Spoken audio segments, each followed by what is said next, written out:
In this video, I want to show you how to reset your Logitech mouse M170.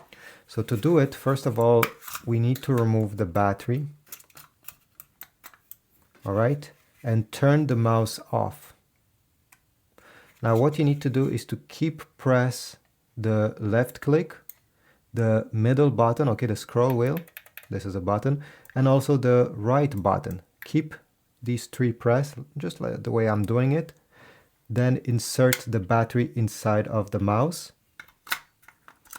and turn it on.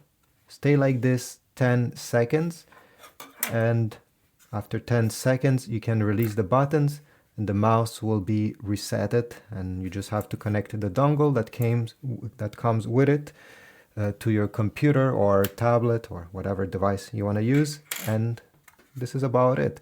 This is a trick that works, by the way, with every Logitech mouse, not only this one. If you have a slightly different one, you can do the same exact thing. So thanks for watching. Leave a like, subscribe, comment down below, and I'll see you in the next video.